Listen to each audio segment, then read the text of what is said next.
नमस्कार आपको, दर्शकों को और को पैनलिस्ट को। सबसे पहले नवरात्रि की सभी को शुभकामनाएं। तीन बातें अहम हैं।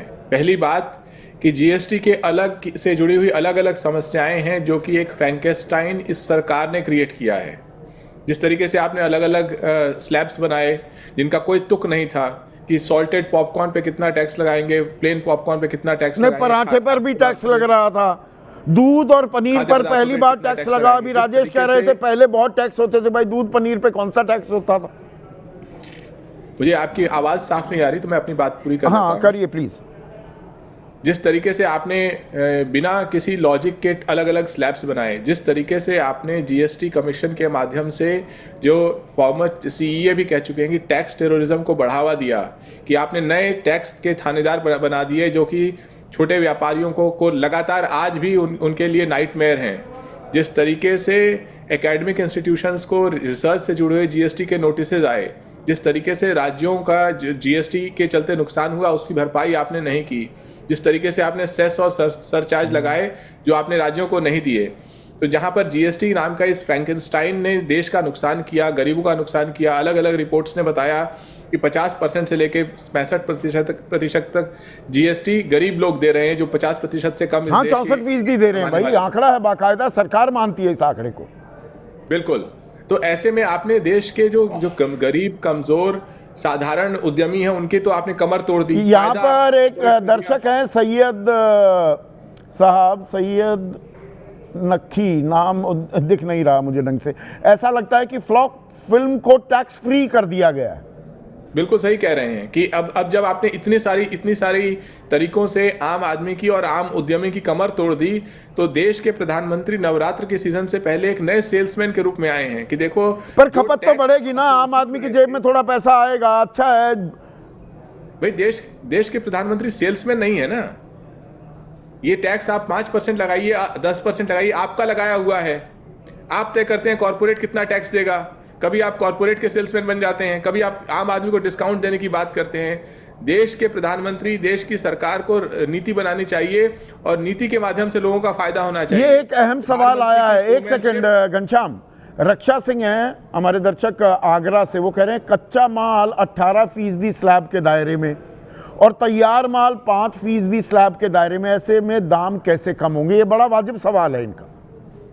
देखिए, हमारी माइथोलॉजी में एक व्यक्ति हैं अष्टावक्र, जिनके सारे अंग इधर उधर मुड़े हुए हैं। इन्होंने जीएसटी को अष्टावक्र बना दिया है कि जिसमें कहीं कोई सिस्टम नहीं है। जीएसटी काउंसिल, जिसके बारे में former chief economic adviser Arvind Subramanian ने उसकी आलोचना की है कि जिस तरीके से जीएसटी काउंसिल में बिना किसी सिस्टम के केवल रैशनलाइजेशन किया जाता है या टैक्स या जीएसटी बढ़ाया जाता है। ये शुरू से प्रधानमंत्री जी के ने इसे शोमैनशिप के रूप में इस्तेमाल किया है।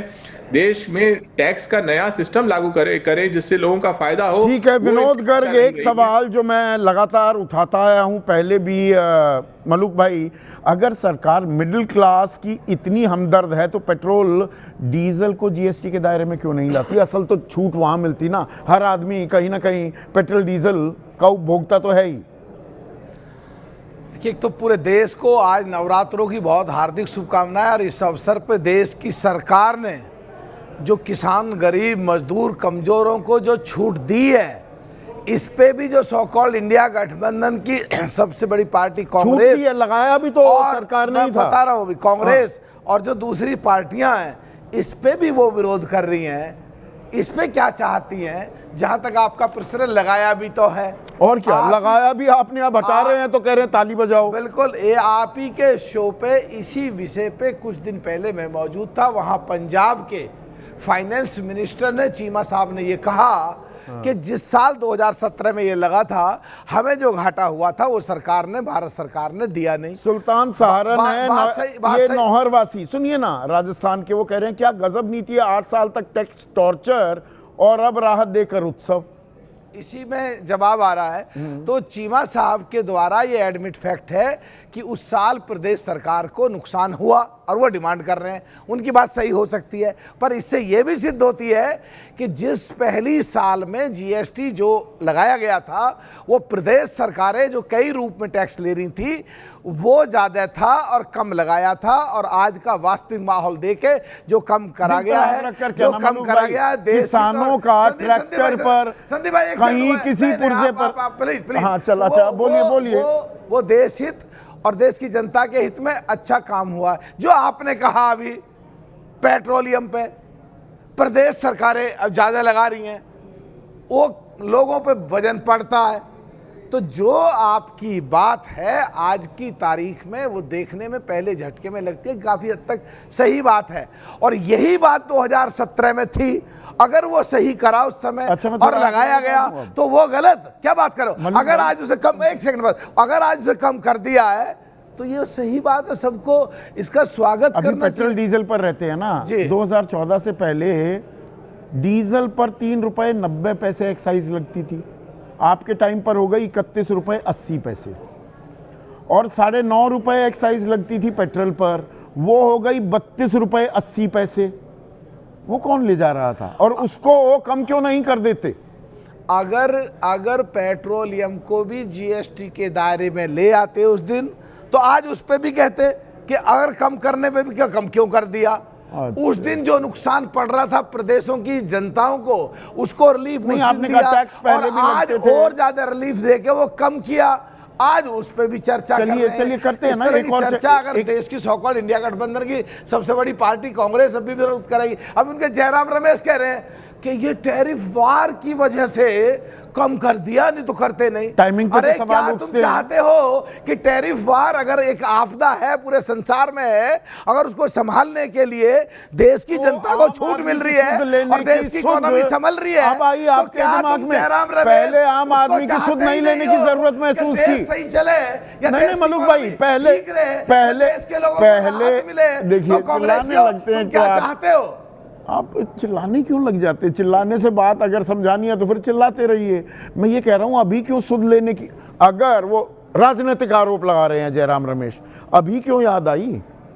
नहीं, चिल्लाने की बात तो ये, आप बीच में आ जाते हो तो आपकी बात में बोले कैसे, इसलिए जोर से बोलनी पड़ जाती है, थोड़ी बहुत हमारी आवाज भी चली जाए, आप तो एनकरेजमेंट कर ही देते हो। मैं कह रहा हूं जयराम रमेश जी को ये दिक्कत है कि देश की अर्थव्यवस्था कैसे संभले, या जयराम रमेश को ये दिक्कत है, ये दिक्कत है कि देश की जनता को रिलीफ क्यों दिया, या जयराम रमेश को ये दिक्कत है कि राहुल गांधी को फ्लॉप होने के नजदीक पहुंच के अगर देश की जनता को रिलीफ दे दिया, देश की जनता खुश, देश खुश। अब तुम बीच में क्या ले रहे हो जयराम रमेश जी? अच्छा, किसानों की थोड़ी बात कर लें। आपने कहा टैक्स पहले भी लगते थे। अच्छा, ये पुर्जों पर किसी पे टायर पे 28%, रोटावेटर पर 18%, थ्रेशर पर, फलाने पर, वो इतने टैक्सेस पहले लगा करते थे?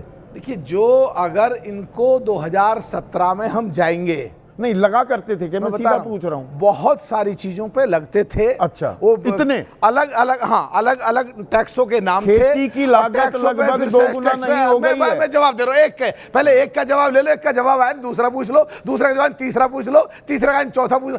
पहले टैक्स लगते थे, उनसे कम लगाया गया था, और किसानों की समस्याओं को देखकर, चौधरी चरण सिंह जी की विचारधारा को देखकर, अगर आज टैक्स केवल मात्र थोड़ा सा रखा, काफी हटा दिया है, और इसमें भी भविष्य में तो हमें उम्मीद है कि और भी राहत मिलेगी किसानों से संबंधित। अरे आप तो घी दूध खाने वाले हो और मैं भी गांव देहात से आते हैं जी। घी दूध पर, मक्खन पर टैक्स कब लगता था?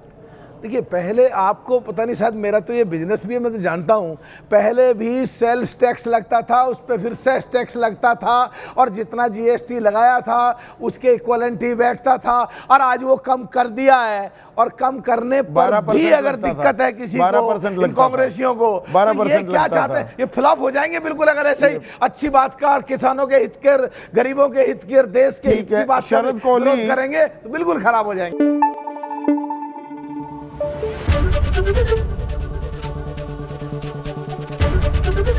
एबीपी न्यूज आपको रखे आगे।